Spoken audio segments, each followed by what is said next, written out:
नमस्कार,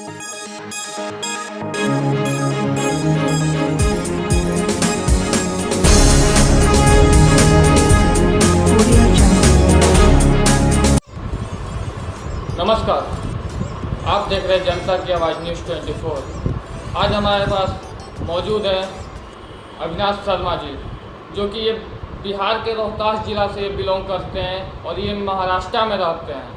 और इन्होंने दावा करते हैं कि जो दुनिया में 90% हैं धरती पे वे बिहारी हैं। ये किस चीज़ से दावा करते हैं, इनसे जानते हैं। धन्यवाद। ये जो मैंने पुस्तक लिखा है कि क्या दुनिया के 90% लोग बिहारी हैं जी। तो मेरे लिखने के पीछे एक बहुत बड़ा रिसर्च है मेरा 10 साल का, और उसी रिसर्च के बेस पे बहुत सारी किताब पुस्तकों का कंपैरेटिव एनालिसिस करके अध्ययन करके मैंने ये बुक लिखा है। और इसमें लिखी हुई सारी चीज़ें ऑथेंटिकेटेड हैं और पूरे रेफरेंस के साथ मैंने लिखा है जी। और उस बेस पे मैं दावा कर रहा हूँ कि yes, this is the fact कि दुनिया के 90% लोग बिहार से ही जुड़े हैं। उसमें बस फर्क यही है कि कोई बिहार से 5 साल पहले निकला है, कोई 50 साल पहले निकला है, कोई 500 1000 साल पहले निकला है। बट लोग जितने भी लोग हैं यही बिहार से, गौतम बुद्ध की धरती से, चंद्रगुप्त चाणक्य की धरती से, सम्राट अशोक की धरती से ही निकले हैं जी। उसका सबसे बड़ा जो प्रूफ है, जो मैंने स्टडी किया, रिसर्च किया, उसका सबसे बड़ा प्रूफ मेरे पास यही है कि आज भी हिंदुस्तान का इतिहास या कहें तो विश्व का इतिहास बिहार के मगध साम्राज्य से ही शुरू होता है, बिहार के पाटलिपुत्रा से ही शुरू होता है, बिहार के चंद्रगुप्त मौर्य और गौतम बुद्ध से ही शुरू होता है। दुनिया के सबसे पहला जो विश्व विजेता सम्राट थे वो चंद्रगुप्त मौर्य ही थे, जिनका शासनकाल पटना से लेकर के अफगानिस्तान, ईरान की जहाँ तक सभ्यता थी उस जमाने में, आज से 500 ईस्वी पूर्व वहाँ जो भी सभ्यता थी वहाँ तक इनका शासन था। क्योंकि उस ज़माने में अमेरिका में कोई सभ्यता नहीं थी, पूरा यूरोपियन कंट्री, सब कबीले, आदिवासी सभ्यता थी। तो जितनी सभ्यता थी यहीं पर थी, अपने बिहार में ही था, पूरे बिहार में ही था जी। और इस क्षेत्र को बिहार कहा जाता था। बिहार का मतलब रमणीक जगह होता है, जहाँ बिना डर भय के निर्विघ्न होकर आप विहार कर सकते हैं, पढ़ाई गुरुकुल शिक्षा ले सकते हैं, कहीं भी रह सकते हैं, कहीं भी रुक सकते हैं। तो हमारा बिहार था। एक्चुअली बिहार और आज का जो बिहार शब्द है इसमें अंतर है। बिहार का मतलब विद्वान होता था, जैसे नालंदा बिहार था, नालंदा विश्वविद्यालय उसका नाम नहीं था, उसका नाम था नालंदा बिहार, विक्रमशिला बिहार। लेकिन इसको तो वहाँ से जो विद्वान निकलते थे उनको बिहारी कहा जाता था। बिहारी मतलब विद्वान होता था। आज वो परसेप्शन चेंज हो गया है, या एक साजिश के तहत लोगों ने उसको चेंज किया। आज बिहारी मतलब गरीब या मजदूर जो है उनको बिहारी कह जानते हैं लोग तुरंत से। बट बिहारी का रियल मतलब होता है, बिहारी मतलब विद्वान, जो बहुत बिहार में रहते थे, मठों में रहते थे, यूनिवर्सिटी जो उस जमाने की नालंदा बिहार जैसे थे उसमें रहते थे।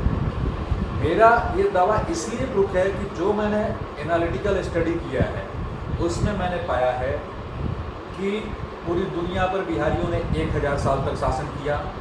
पाटलिपुत्रा 1000 साल तक विश्व की राजधानी रही है। संस्कृत और भोजपुरी सब भाषा, भोजपुरी और संस्कृत भाषा और मैथिली भी मानकर चलना पड़ेगा, ये दुनिया की सारी भाषाओं की जननी है। आपको कहने का मतलब कि यही 3 भाषा से दूसरा भाषा के लिए सारी भाषा, यस। क्योंकि आज भी दुनिया की जितनी भाषाएं हैं, सबका जो रिसर्च हुआ है वो सारी भाषाओं की जननी संस्कृत है।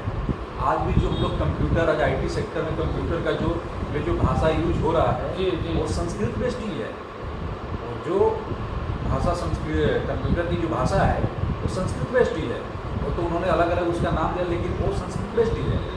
कंप्यूटर के लिए सबसे सूटेबल भाषा संस्कृत है और वो नासा वाले यूज भी कर रहे हैं, नासा और इंजीनियर लोगों ने प्रूव किया उसको। और लेकिन संस्कृत का भाई, संस्कृत से प्राचीन भाषा भोजपुरी है, भोजपुरी और मैथिली है। क्योंकि संस्कृत तो पाणिनि, जो महर्षि पाणिनि थे, उन्होंने संस्कृत व्याकरण की रचना की। उससे पहले तो जितने भी भाषाएं थी यही थी। गंगा उस पार वाले मैथिली बोलते थे, गंगा इस पार वाले भोजपुरी और मगही बोलते थे। गौतम बुद्ध जिनकी प्रवचन, स्पीच को इन्होंने वो किया, संग्रह किया हुआ है, कलेक्ट किया हुआ है। तो गौतम बुद्ध ने अपनी सारा स्पीच ही मैथिली या भोजपुरी में दिए हैं, मगही भाषा में दिए हैं, क्योंकि वो इसी क्षेत्र में पैदा हुए थे, कपिल वस्तु के थे। तो ये कपिल वस्तु नेपाल का एरिया पूरा बिहार में ही आता था उस जमाने में।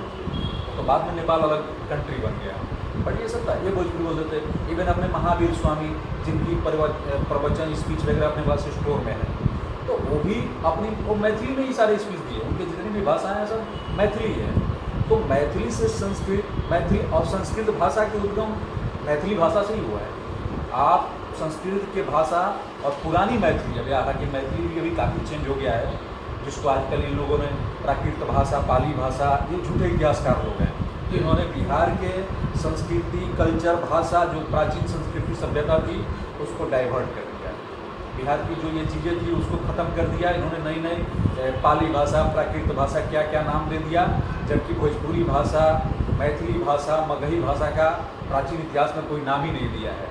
जबकि मैं दावा कर रहा हूँ कि सम्राट अशोक भी मगही भाषा, भोजपुरी भाषा ही बोलते होंगे, चंद्रगुप्त मौर्य भी मगही में और मैथिली ही बोलते होंगे, क्योंकि जो पाटलिपुत्रा में रहेगा वहाँ का लोकल भाषा तो वही था। क्योंकि हिंदी भाषा तो जो है वो ये इनकी भाषा है। जब मुस्लिम शासक आए यहाँ पर तो उन्होंने अरबी फारसी मिला करके भोजपुरी को उन्होंने हिंदी वर्ड दे दिया, हिंदी शब्द बना दिया, बट लोकल भाषा तो संस्कृत, भोजपुरी और मैथिली ही था। तो ये सारी चीज़ें। दूसरी मेरा दावा है कि दुनिया का सबसे प्राचीन त्यौहार सूर्य पूजा है, छठ पूजा है जी।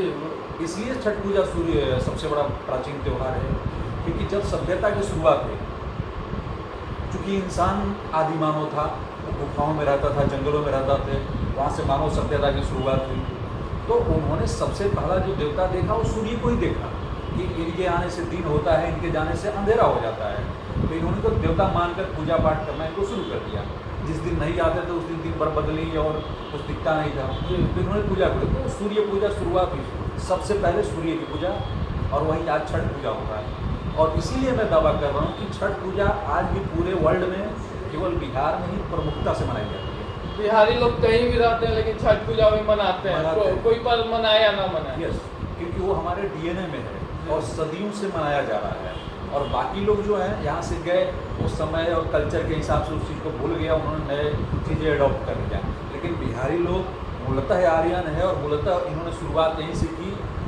हालांकि सूर्य पूजा दुनिया के हर देशों में होता है, लेकिन अलग अलग फॉर्मेट में है, अलग अलग नाम से जाना जाता है। यूरोप वगैरह में जाएंगे तो अपोलो देवता की पूजा होती है। अपोलो सूर्य भगवान का ही नाम है। वैसे ही आप दूसरे अदर कंट्रीज वगैरह में जाएंगे तो वहाँ ऐसे ही अलग अलग पूजा, लेकिन सूर्य पूजा हर जगह होता है, लेकिन छठ पूजा केवल यहीं मनाई जाती है। तो ये सारी चीज़ें जो हैं हमें प्रूफ करती हैं कि हम दुनिया के 90% लोग यहीं से गए हैं। दुनिया में जितनी पुरातात्विक खुदाइयाँ हुई है वर्ल्ड के, यूरोपियन हिस्ट्री में, चाहे अमेरिकन हिस्ट्री में, चाहे जहाँ कहीं भी, वहाँ सब जगह भोजपुरी भाषा के अवशेष मिले हैं, संस्कृत भाषा के अवशेष मिले हैं, भोजपुरी भाषा का अवशेष मिले हैं, लेकिन उसको अभी प्रूफ नहीं किया गया है, क्योंकि हमारा बिहार पुरातात्विक हिसाब से भी बहुत पीछे है।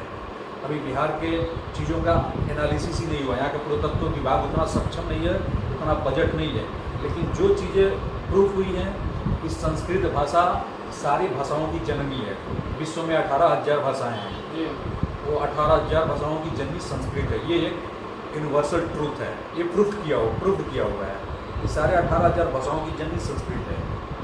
और अगर संस्कृत है तो ये मान के चलिए कि उन 18,000 भाषाओं की जननी भोजपुरी और मैथिली भी है, क्योंकि इन्हीं से संस्कृत भाषा बनी है। अच्छा सर, एक किताब में आपका देखे थे कि सिकंदर महान थे, लेकिन आप उनको लुटेरे क्यों बनाए? आपके बुक में ये लिखा हुआ था कि लुटेरे, लेकिन वे तो महान थे, लेकिन आपके बुक में उनका लुटेरे करके दिया हुआ है। जी बिल्कुल, ये एक बहुत बड़ा झूठ हम हिंदुस्तानियों से बोला गया है और पूरे विश्व के इतिहास के साथ एक खिलवाड़ है कि सिकंदर महान था, विश्व विजेता था, जबकि सिकंदर सिर्फ एक लुटेरा था। इसलिए मैं बोल रहा हूँ, देखिए कैसे इतिहास को चेंज किया जाता है। हमारे इतिहास के साथ, बिहारियों के इतिहास के साथ इतना छेड़छाड़ किया गया कि बिहार के लोग अपना इतिहास ही भूल गए हैं। उनको पता ही नहीं कि हम इतने महान लोग थे, हम पूरी दुनिया के विश्व गुरु थे। शिक्षा का केंद्र बिहारी था एक ज़माने में, विश्व का जो ब्रेन पावर था वो बिहारी था। उस जमाने में जितने विद्वान निकलते थे वो सब बिहार के ही विश्वविद्यालय से, नालंदा विश्वविद्यालय, विक्रमशिला विश्वविद्यालय से निकलते थे। लेकिन इन लोगों ने ऐसा बिहारियों को डिमोरलाइज किया, इनके हिस्ट्री और कल्चर को ऐसा डाइवर्ट किया कि ये उस चीज़ को भूल चुके हैं। अच्छा, जब आज भी तो कहा जाता है कि बिहार से ही ज़्यादा IAS IPS ये सब इंजीनियर ये सब होता है। आज बिल्कुल ये फैक्ट है, आज भी बिहार के लोग सबसे ज़्यादा इंटेलिजेंट लोग हैं, लेकिन ये बिहारीपन का बोध ऐसा डाल दिया है कि जैसे ही महाराष्ट्र गुजरात में जाओ, बिहारी शब्द बोलने के बाद वो सामने वाला का मोरल ऐसे ही डाउन हो जाता है, क्या यार हम तो बिहारी हैं, ऐसा हम तो बिहार से हैं। तो moral down हो जाता जैसे है। बिहार छोड़ करके यूपी तक ठीक है, यूपी के बाहर जैसे ही जाइए तो बिहार का रहने वाला आपका या तो सामने वाला कुछ अलग सोचता है। ये ऐसा क्यों?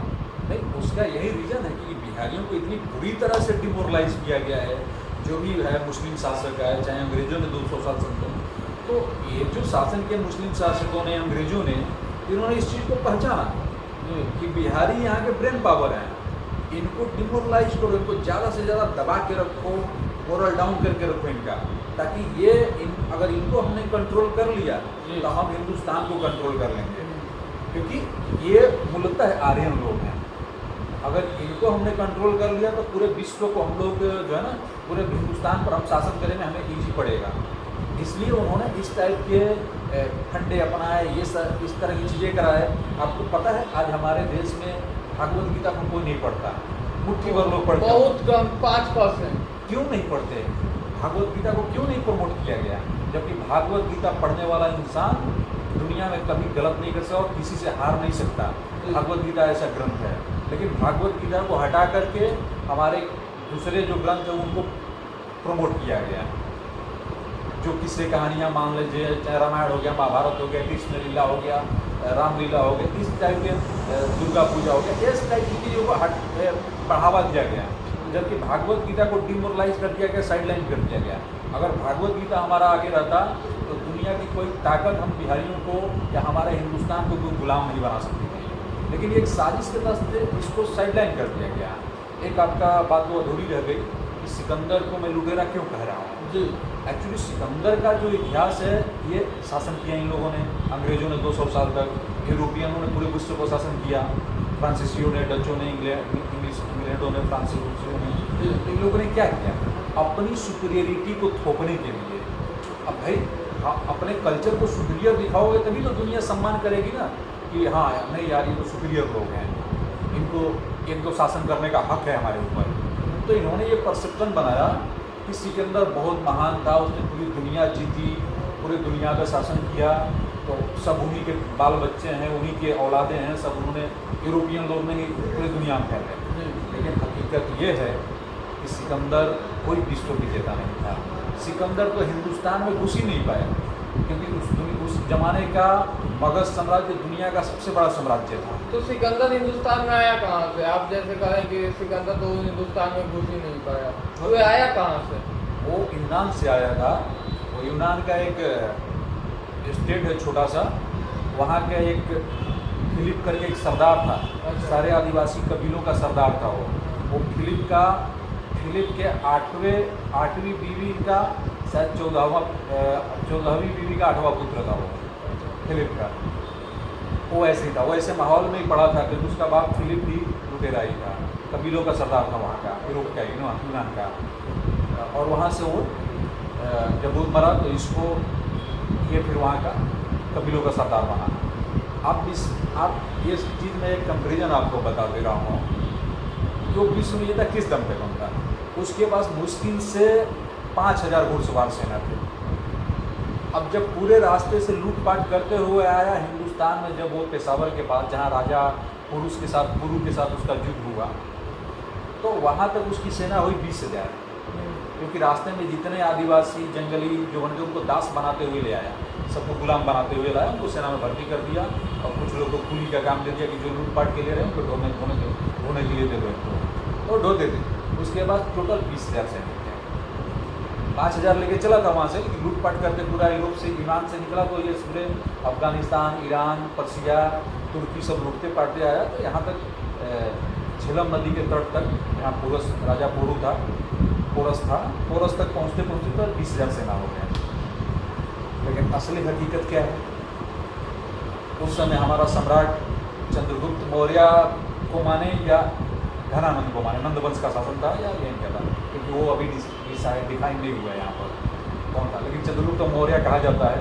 तो अगर चंद्रगुप्त मौर्य को माना जाए तो चंद्रगुप्त मौर्य के समय में तो उस समय हमारे पास 2 लाख तो केवल पैदल सैनिक थे, 2 लाख पैदल सैनिक थे, 60,000 घुड़सवार थे, 12,000 हाथियों का सेना था और 900 तो हमारे पास रथ थे, रथ की सेना थी। तो इतनी बड़ी सेना थी हमारे पास मगध साम्राज्य के पास। वो 20,000 का घुड़सवार वो कहाँ से विश्व विजेता हो जाता? इसके पास केवल 20,000 घुड़सवार थे, उसके अलावा उसके पास कोई सेना नहीं थी, क्योंकि लुटेरों के पास कोई रथ सेना हाथी सेना नहीं होती है। वो घोड़े पर आते हैं, लुटपाट के भाग जाते हैं मोहम्मद बिन की तरह। तो ये ऐसा था, जबकि हमारे यहाँ तो वो किस हिसाब से उसको हमसे सम्राट बोले, वो सम्राट के काबिल नहीं है, लेकिन इतिहास यूरोपियनों ने लिखा, उन्होंने उसको विश्व विजेता बना दिया, दुनिया का बहुत बड़ा सम्राट बना दिया, बट वो बेसिकली लुटेरा था, वो हमारे किसी कंपेरिजन में नहीं था। अगर हमारी सेना चाहती 2 लाख हमारे पास पैदल सैनिक थे, 60,000 घुड़सवार सेना थी, 12,000 हाथियों का दल था और 900 रथ सेना थी। इतनी बड़ी सेना थी हमारे पास, तो हम चाहते थे कि पूरे विश्व को 100 बार जीतते और 100 बार होते। लेकिन तो हम लोग ने मगध का वे लोग क्यों नहीं किया ऐसा? वे तो चाहते तो हो जाता, आप जो कह रहे हैं, लेकिन उन्होंने क्यों नहीं किया? नहीं, इसलिए नहीं किया कि हम आक्रमणकारी नहीं थे, हम प्योर आर्यन थे, हम तो लूटपाट में आज भी नहीं है। हमारा इतिहास जो उस समय था, जो ब्लड हमारा कल्चर था, आज भी वही है। जैसे लूटपाट के लिए मैंने नहीं बोल रहा हूँ, जैसे वे भी तो अपना पूरे वर्ल्ड पे तो हक जता सकते थे ना, लेकिन उन्होंने ऐसा क्यों नहीं किया? उनके पास सब चीज़ था। वो इसलिए नहीं किया कि सभ्यता नहीं थी, हमको लूटपाट और बलात्कार नहीं करना था, जो कि वो लोग करते थे। हम धार्मिक लोग थे, धार्मिक तौर पे, सांस्कृतिक तौर पे हम महान थे, विद्वान थे, सक्षम थे। और उन लोगों का कैसा था कि आदिवासी मिले तो उसको भी लूट डालो, उसको भी रेप कर डालो, उनके घर वालों को जुल्म कर दे। ये हमारे अंदर नहीं था। हम केवल वही आक्रमण करते थे जहाँ तक सभ्यता थी, वहाँ तक उसको जीत के हम अपने मगध साम्राज्य में मिला देते थे। बाकी क्योंकि सभ्यता थी ही नहीं उसके बाद, वो सब आदिवासी घनघोर जंगल थे, आदिवासी लोग थे। अब हमारे यहाँ तो उस समय करीब काफ़ी सारी पॉपुलेशन, 30 लाख के आसपास तो पॉपुलेशन थी हमारे मगध साम्राज्य के उस जमाने में, 30 लाख के आसपास। तो और उनके यहाँ तो क्या था, आप 200 किलोमीटर जाएंगे तब जाके 2 या 4 झोपड़े मिलते थे, पॉपुलेशन कम थी। तो उनके यहाँ वैसा कुछ था ही नहीं कि हम उनके यहाँ लूटपाट करने जाएं। लेकिन वो तो आदिवासी थे, लुटेरे थे, उनके लिए ये बहुत था कि अगर 10 घर भी लूट लिए हिंदुस्तान का, मगध साम्राज्य का, तो मालामाल हो जाएंगे, क्योंकि सोने की चिड़िया था अपना मगध साम्राज्य। तो सर, आपको क्या लगता है, जो हमारा देश इतना दिन गुलाम रहा, हमारे देश में तो सब चीज़ था, लेकिन तब पर भी हमारा देश इतना दिन गुलाम क्यों रहा? उसके गुलाम रहने का रीज़न है कि जो ये, अब कुछ और चीज़ें हैं मैं नहीं बोलना चाहता हूँ, बट सबसे बड़ा रीज़न तो ये था कि जब राजधानी पाटलिपुत्रा से हट गई, जब हर्षवर्धन ने राजधानी पाटलिपुत्रा से ले जाकर उसको कनौज थानेश्वर में स्थापित किया, तो राजधानी यहाँ से हट गई। और यहाँ से जैसे ही पाटलिपुत्रा से राजधानी थानेश्वर गई, तो फिर देश में अलग अलग राजे महाराजे, छोटे मोटे जो राजे महाराजे होते थे, सम्राट के अंदर में जो होते थे, पाटलिपुत्रा में सम्राट बैठता था, उसके अंदर में कम से कम 200 राजा महाराजा होते थे। तो वो सब स्वतंत्र हो गए, उन्होंने अपना अपना साम्राज्य स्थापित कर लिया। तभी तो उधर से मोहम्मद बिन कासिम ने अटैक किया, तो राजा दाहिर को समर्थन करने वाला कोई नहीं मिला। मोहम्मद कासिम ने समर्थन किया तो जो भी उधर रास्ते में पड़ा, कोई किसी को सपोर्ट करने नहीं आया था। लेकिन जब तक मगध सम्राट था, पाटलिपुत्रा राजधानी थी, तब तक जब भी ऐसी कोई आक्रमण होते थे तो तुरंत यहाँ से राजा सम्राट की फौज चली जाती थी।